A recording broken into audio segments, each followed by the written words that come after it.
Hey everybody, welcome to our Facebook Live. I'm Laurie Gerber, head coach at Handel Group Life Coaching with Debunking Your Dumbass Theories. We're going to debunk some more dumbass theories. Today we're talking about self-love and self-care and all the dumbass theories we have about why we should be helping others before ourselves. And we have Nicole Dechow. How'd I do? Yes, very good, yes. She's in Germany. It's almost the middle of the night for her, so she is. Let's hope you're not giving too much of yourself, Nicole, because we're about to tell people that they shouldn't overdo it. But it's not the middle of the night. It's 11 o'clock. So thank you for being here so late on such a valuable and important topic. And I know you actually wanted to do it earlier, but I fished you off because today we had a photo shoot and all kinds of other fun stuff in my neck of the woods. So thank you for accommodating our needs. And coming in from Germany. So everybody just know about Nicole. She is a longtime yogini. She is a yoga teacher trainer. Is that right? Yes. Right. And runs Yoga and Soul in Germany, blogs, helps people with mindset. You know, so she's kind of like our people. You know, she's a perfect person to talk about these topics from a spiritual perspective and a practical perspective. And she's also one of those people that you've probably read about who really did walk away from a career to find herself, and then she did. Mm-hmm. So that's exciting, okay? And that was back about 10 years ago, and she's lived to tell the tale, and she's still living much more of her dream life. So that's a cool story. So Nicole, what do you want to share with people about that or what you're doing now so they can just get to know you? Yes. First of all, thank you so much for having me. And it's totally fine being here in the middle of the night because I took some time off before, you know, so that worked quite good. Yeah, actually, the topic self-love is something I want to share. It's such a personal and at the same time transformational topic for me because I think my journey is all about self-love. Mm-hmm. And it has been very personal and very deep for me, and it's actually such an honor and such a blessing that today I can give back, you know, and share about my own journey and what helped me. And I just hope that it helps others to understand how much, you know, they're worth and that this life has so much to offer. And I think self-love is such a game changer. For me, it was. It's pretty basic. It's pretty basic. And yet we all kind of suck at it. Yeah. So what did you, just again, before we get into debunking the dumbass theories that we hear all the time, how did you get the courage to leave the life you were leading and change gears? You know, I think you moved to India, right? You really did the whole cliche of like, yeah. So how did you get the courage to do that? I did that. Basically, I was in a job in marketing and PR, which was a good job, I think. And I was in a relationship, and I think my life from outside looked quite good. I think people thought I was happy, but right. I was not. I was not happy at all. I was sick. I was diagnosed with an autoimmune disease. I hope I pronounce it right. I'm so sorry. Autoimmune. Yes. We know all about that. Yeah. Okay, good. And I just had to know I have to change something about my life right now. And if I'm not going to do it, then I just end up living someone else's life that is not for me. So I just took the leap. You know, I just went for it. I quit my job and I said, I'm going to travel. I went to the States and I went to India, and yeah, I stayed there. I did a Kundalini yoga teacher training, and I spent much time finding out about meditation, and it was a lot of healing for me. So I think I just jumped into it, and I thought, this is it. And what helped me was the thought that I can always go back. You know, I can always go back and do whatever I did before. I can do that again because my brain and, you know, my system knows how to do that. Yeah. Yeah. And I think today I'm back, you know, I'm back in Germany, of course. But I live a completely whole life. Like, it's completely different from what it was before. Can I ask you a very personal question that you know, as a coach, I'm curious about? How did you handle that financially? Because I think the biggest roadblock people have to quitting their jobs and going to travel around is financial. So if your story is unique, then maybe it won't apply to other people, but I'd like to hear, how did you handle it financially and what do you recommend for other people? Yes. Okay. So this may sound a little bit weird, but I think I really manifested it. I think it was needed for me. And I remember I left for a Kundalini yoga teacher training to India in November, and I was sitting in a workshop in May in Germany, and I planned around it, and I was really like, I don't know how to do that because this will like cost me this much money, and I'm not sure if I can do that right now, even though I'm earning good. I spend it. When you're unhappy and you're earning good, you're spending your money. Exactly. I was really good in that, and basically, I got when I quit my job, I got a good amount of money that helped me to travel. And I got the offer, and I waited for it. And I think I just, it came to me because I thought it was needed, and it came to me. And Where did the money come from? I got it like when I quit my job. You got it from the job you quit? Yes. How does that work? I understand if they fire you, you get money, but you get money when you quit? Yes, because it's like you volunteer, right? So I waited. Oh, you volunteered to yes, be I volunteered. laid off. Yeah. I see. Okay, that's very good what you did. Very nice. Okay. Yeah, but I didn't know that was like this is going to happen soon. It just it came to me, and I was like, okay, I take it. I will take money to leave. That sounds perfect. Thank you. Yeah. I've been meaning to leave anyway. Good.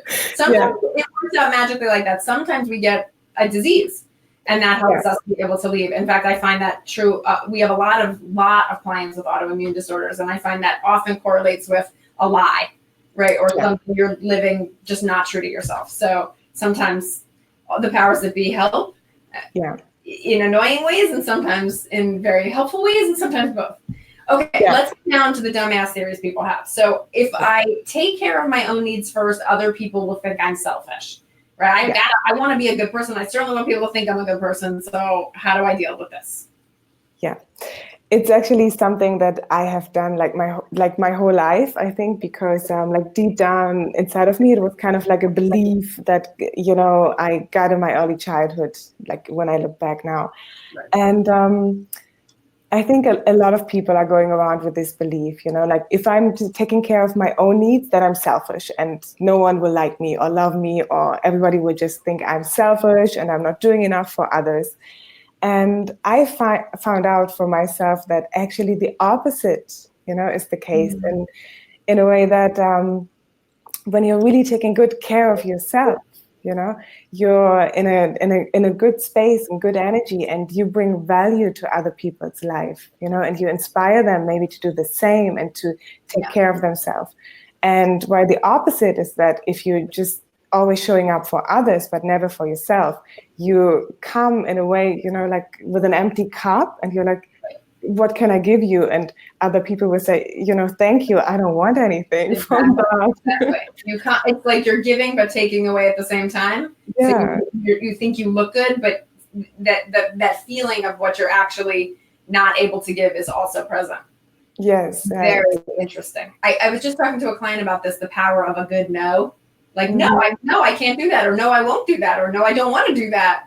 And how it's really quite sexy, I think. I was telling her, I actually think no is one of the sexiest words there is, because there's such a self, I don't know what it is, a self-awareness to it, and a personal responsibility to a no. And I think it really does make people respect you more and honor you more. And then they have to think about, well, am I respecting myself? Am I honoring myself?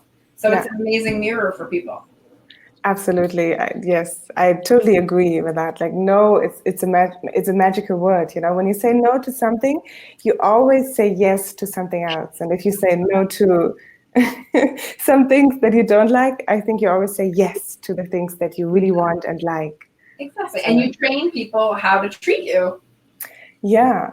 And I think it's also about how you say it, like it's not about like, no, go away. It's about, no, I can't do it because, I'm doing something else, or like, no, but there's something else, like I can suggest you for that. Like, it's like, no, I can't help you, but. It's true. We all only have 24 hours in the day. And that really means we can only do 24 hours worth of stuff. Yes. So I'm eating dinner with my kids. I'm very committed to my family dinners. That's why I only go out twice a week, and I'm already have plans for this week or next week, or whatever it is. So there's a really good answer for why. If I can't do something, if, for example, last night I even canceled on one of my kids. I was supposed to go to curriculum night, but I really needed sleep in my mind. And I said, I'm so sorry, but this is the reason. Would you please, take pity on me and just, support me in serving this need first? And my lovely son agreed and forgave me. And I intend to make it up to him this weekend now that I'm rested. Yeah. And I think it's also such a different energy, when you show up and you're like fully there. It's a completely yes. Like you show up and you say, now we have like a really, really good time together with your son, or like I do the same with my son. Or when you say, okay, it's like a yes, 10% and like 90 no. And then, like. It's a lie. Yeah. We call that lying at the Handover. It's so funny. My father used to say that the one thing he learned about raising kids is if you give them 100% of your attention, they barely want any of it. But if you give them 95% of your attention, they will do anything to get the last 5%. And it's so true. Human beings want to be attended to. So if it's half-assed, we feel disappointed. But if it's full, we can actually do with a lot lower quantity of attention, which then it becomes efficient time-wise. Yes, right. So does it make me a bad person if I put my own needs first? Because I think that's another, like only good people put other people first. How did you change that theory for yourself? So this was a theory that, was so present in my life before, when I was like diagnosed with that disease, when I didn't feel happy, because I always had the feeling like I shouldn't, like I can't speak up, and I should put other people, they should feel good around me. And I really had to look into it, like where it came from. And I think it was a very, very limiting belief that I was carrying for a long time.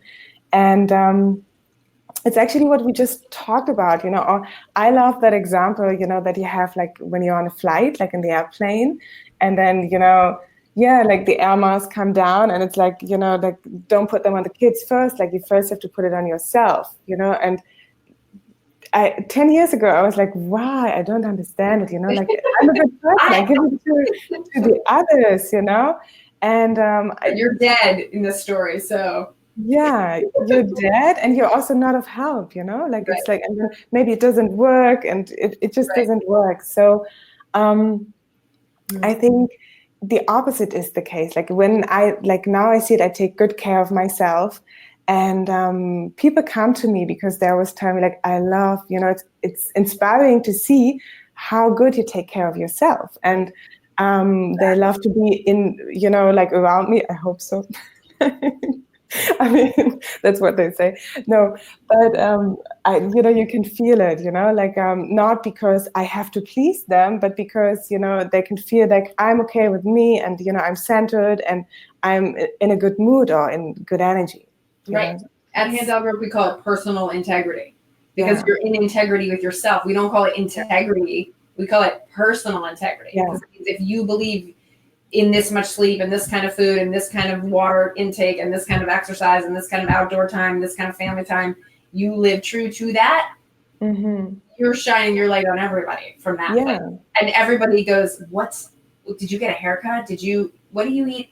What's going on over there? I want some of that. I want to be around some of that because it feels good.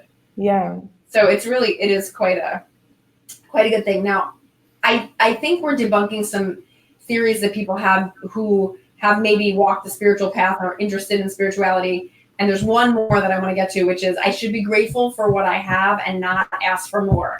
It kind of goes in keeping with the other ones. Have you heard this one? Yeah, so many times.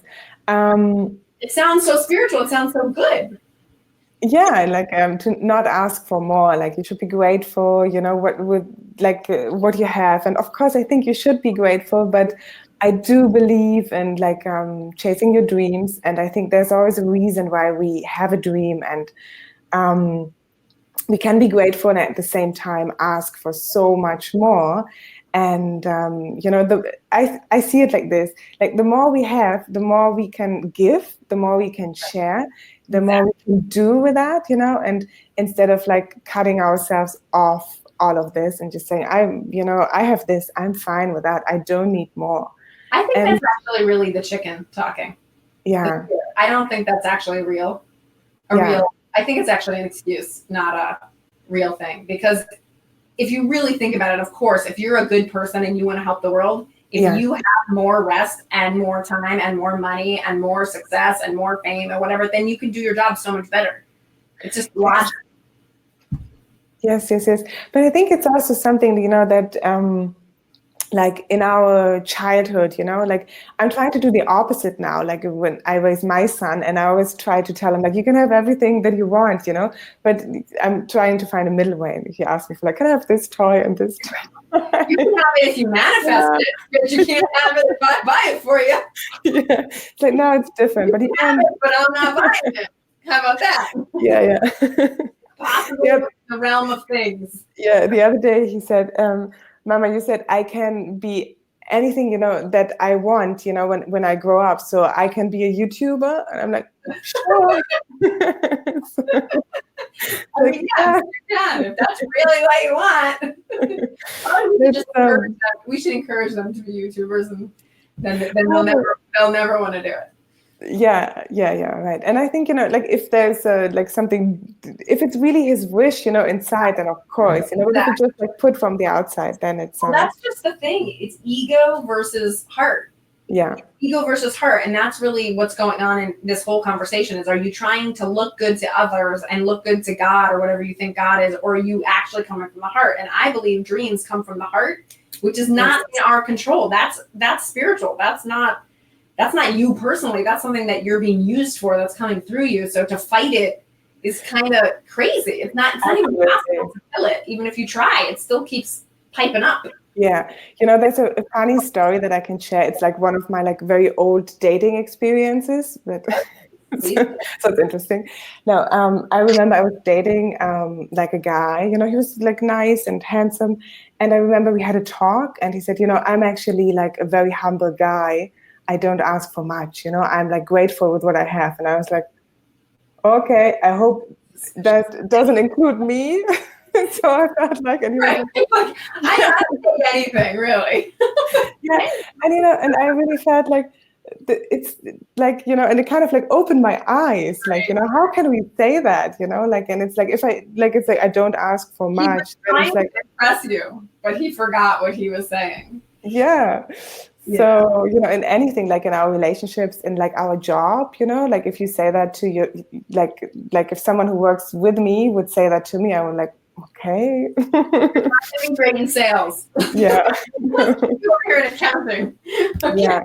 No, but it's so true. It's attractive to desire. Desire is attractive. And that is a beautiful point that you make. Mm-hmm. But I want to also talk about lineage for a minute, because you mentioned what you're teaching your kids. And I would imagine, you tell me if this is true for you, but for most of us, we get these messages from our parents, from our culture, from our religion, from our environments, and we just take it for granted, like it must be true. Mm-hmm. And I want to really encourage people to just question for a moment, where do you get your ideas about what's good? What makes you a good person? And do you agree with them? Like, because now is the time to actually establish your own personal integrity and make your own rules for what you think is a good person, which hopefully changes over the generations and over time when we are faced with new challenges as a planet. What do you think is being a good person? Mm-hmm. And I'm excited to really encourage people to take that conversation within themselves and try to distinguish out what's coming from other generations that had totally different circumstances. Yeah, absolutely. I absolutely agree. And then also asking the question, what does it take from you, just like still believing in that belief, like what does it take from you, and how would your life be if you don't believe that, right. Then it's like, right. Oh my God, it could be amazing. And then more to give. Truly, I think most of us are more fulfilled by giving than by taking. Mm-hmm. If we don't have anything to give, it's a fool's errand. It just is. It's bullshit. It's a lie. Yes. Right. And I'm so excited for people to start telling the truth about what they have to give and what they don't want to give or don't have to give. It would be so good for the world. It would be a whole new paradigm for good people. Maybe good people are people who tell the truth, and that sets everybody free. Not people who work themselves to the bone and become martyrs and resentful and victims and make messes in the end, because you can't rob Peter to pay Paul. You actually can't. If you rob Peter, Peter gets mad. I always try to explain this to people. There's no robbing Peter to pay Paul. It's all one system. You can't actually do that, right? You have to figure out how Peter and Paul are going to share. Anyway, I don't know if you know that expression, but hopefully the people listening understand what I'm saying. Okay, Nicole, I want to talk about Inner You for a minute because I'm obsessed with it. I always want to talk about it. It's our digital program. You are in it. You know about it. It covers our entire Handel method, all the areas of life, finally telling the truth about what you want, and then figuring out how to go get it. So if you're not in Inner You, folks, and you're watching, get in Inner You now. It's the best. It's Lauren Zander teaching the whole method, soup to nuts. It's a free coaching session with a private coach. Amazing. It's Q&A calls with coaches ongoing all the time. You can call in for the rest of your life. There are master classes where you can be with a master coach over a period of time and do it together with a group of people. There's a buddy system, promises. There's so much. It's insane. It should cost so much money. It doesn't. It costs only $650 for the rest of your life. That's not even a monthly payment. And then we do have a coupon going right now called Debunk 75 after the name of this Facebook Live. Debunk 75 will get you an additional $75 off of that. So anybody who's listening who wants to take part, go ahead to inneryou.coach, use that code, get on in here. We want to see you in Inner You doing the whole Handel method. Nicole, you're in. I'd love to hear what you love about it and what you want to share. Yeah. It's such a good program. So you should definitely look it up and see if it's something for you, because it can really change something. I love the idea that you can go through in your own time, because, like I just said, I love that yes, like I take this time, like in my self-love time, like I have this self-love time, like I do this, like I want to understand more, just develop myself more and find new visions for my life. And I love the promise tracker, that you always make a promise to yourself. That's something that really, really helps, because, you don't want to not keep a promise to yourself. And it reminds you every week. I get my email that's like, you haven't filled out your tracker. I'm like, oh. It does, yes. And then I don't know exactly in which section or model it is, but it's something that really stuck with me, and it changed so much for me, was the inner voices, even if I know it, sometimes you hear it and you do it just a little bit, but then it goes so deep. And I don't know, this it was such a game changer for me in a way, the inner voices, and to really get into it. And I also like that you can fill it out, all the forms, you can fill them out. I'm not sure if I can tell all this, but you can fill it out online. I like that. So because my printer is, it doesn't always work. Sometimes I love it. That's so last day. Yeah. You want to stuff on the cloud at this point. Yes. So that really works for me. And and it's something I always look forward to, it's like taking time, with myself, working on myself. And I love, the whole method around it. It's fun, I laugh a lot, while listening to it. I laugh about myself. Because we are really trying to get people to laugh about what doesn't work about themselves. It makes it so much easier to change it. So I'm so glad. Thank you for that review. That was a beautiful testimonial. I hope it gets people, at least not scared to come in and look around and try. It's really helping a lot of people. A lot of people are joining and doing it together as a group, and it's super fun. So thank you for your vote of confidence and for promoting self-love in the world and teaching people actually not just to believe in it, but also how to do it. Is there anything else you want to tell people in closing? Well, love yourself. No, I think it's so important, there's something that I would love to share about self-love, because I don't know how it is in the States right now, but here in Europe, I can see we have everything, a self-love bus, you can find a shower gel, and everything is self-love. But I really feel that self-love goes so much deeper. It's actually taking responsibility for your own life. And it's not just it's not about eat the cake and love yourself, Sometimes it's actually the opposite. It's look at your bank, your bank accounts, and get your finances on track. That's self-love sometimes. Sit the whole day. Personal integrity is self-love. It's the highest form. It really is. It's true. Yeah.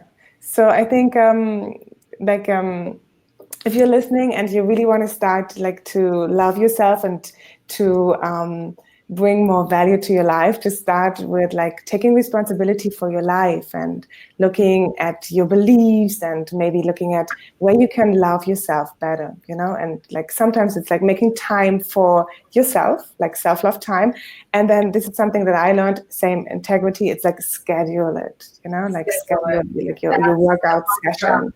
Totally. Schedule self-love time, folks. Yes. Balancing your checkbook, exercising, meditating, cooking healthy food.